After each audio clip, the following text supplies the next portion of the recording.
Very difficult to deal with the Canadian representatives. U.S. President Donald Trump is threatening new tariffs on Canadian lumber and dairy products. Canada has been ripping us off for years on tariffs. The products were his latest targets on Friday, in a tariff saga that has given investors, businesses, and consumers whiplash. Just the day before, he suspended tariffs of 25% on most goods from Canada and Mexico, tariffs that he had imposed earlier in the week.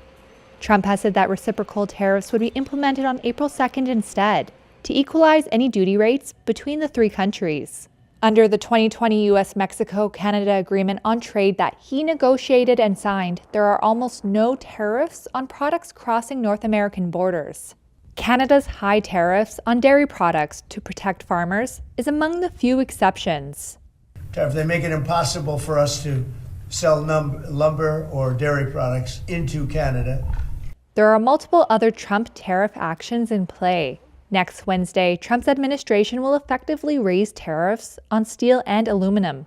This will heap more duties on imports from Canada and Mexico, the biggest foreign suppliers of the metals.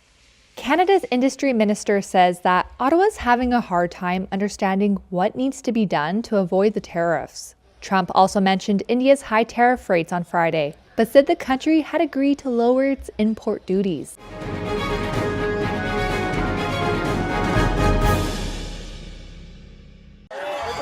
South Korea's President Yoon Suk-yeol walked free on Saturday after prosecutors decided not to appeal a court decision to cancel his arrest warrant on insurrection charges. The impeached leader waved to supporters and bowed as he walked out of a detention center south of Seoul, where he had been held since January 15th. He remains suspended from his duties, and his criminal and impeachment trials continue over his short-lived imposition of martial law on December 3rd. The Seoul Central District Court canceled Yoon's arrest warrant on Friday, citing the timing of his indictment and questions about the legality of the investigation process. In a statement, Yoon thanked the court, quote, for their courage and determination in correcting the illegality. The main opposition Democratic Party criticized the prosecutor's decision and urged the Constitutional Court to remove Yoon from office as soon as possible. Prosecutors could not immediately be reached for comment. Some 55,000 Yoon supporters rallied in Seoul on Saturday, while more than 32,000 demonstrated against him, the Yonhap news agency reported, citing unofficial police estimates. This anti-Yoon protester said his release seemed like something that was outside of common sense, while this Yoon supporter said she burst into tears when she saw him walk free. Still, the public remains largely anti-Yoon.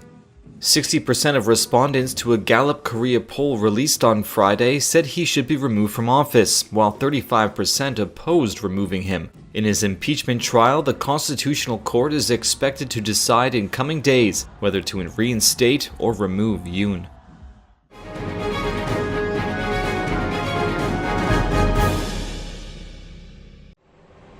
German airports are due to be hit by a major 24-hour strike on Monday.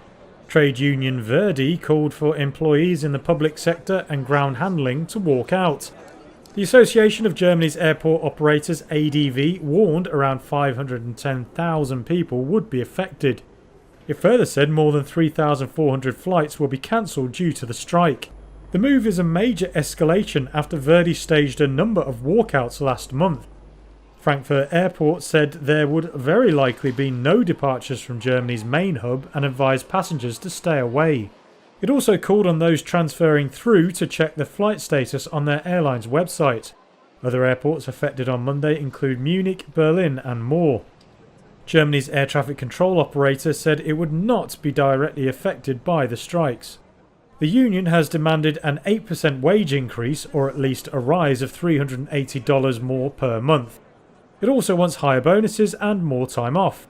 He called the strike after a second round of collective bargaining failed last month. Employers have rejected the demands as unaffordable. Negotiations are due to continue later this month.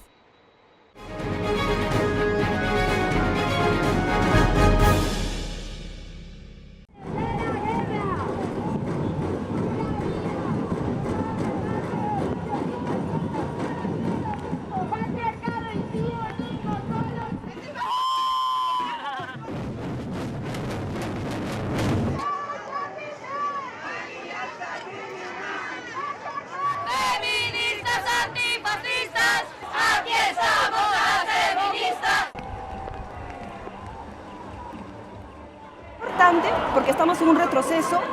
It is important to protest because we are going through a severe human rights decline internationally.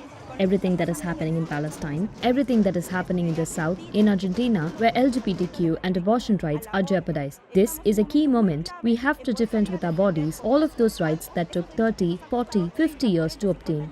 We have to stay strong so the far right does not withdraw all those basic rights to have a dignified life. Una vida digna.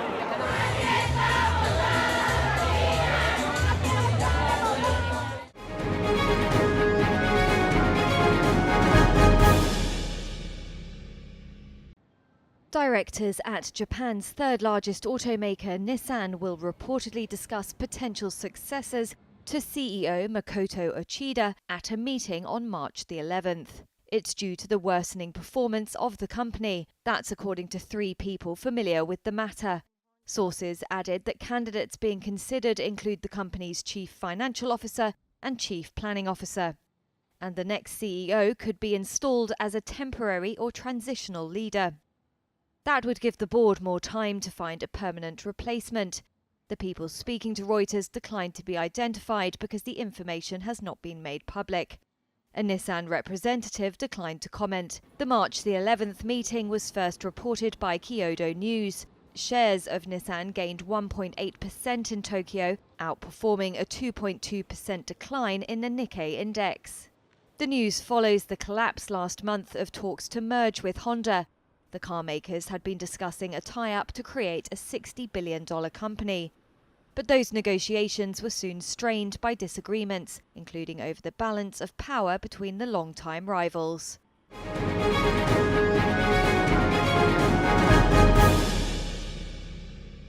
Oh my gosh, this lighting up the... Social media video showed debris from a failed SpaceX Starship test flight raining down from the skies above the Bahamas Thursday. It marks the second consecutive failure this year for Elon Musk's Mars rocket program. The Starship's flight lasted just minutes after lifting off from facilities at Boca Chica, Texas.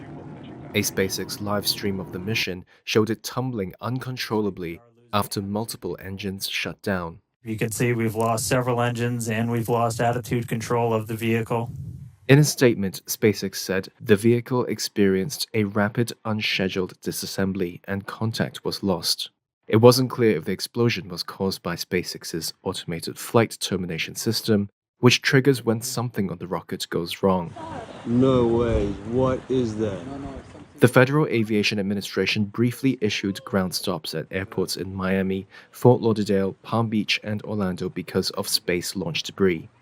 It said it had opened a mishap investigation into the incident. The FAA said that means SpaceX must examine the failure's cause and get the agency's sign-off before Starship can fly again. SpaceX said there were no toxic materials among the debris. A month ago, the company's 7th Starship flight also ended in an explosive failure. The mishaps both happened in early mission phases SpaceX easily surpassed before. The back-to-back incidents mark a setback for a program Musk has sought to speed up this year.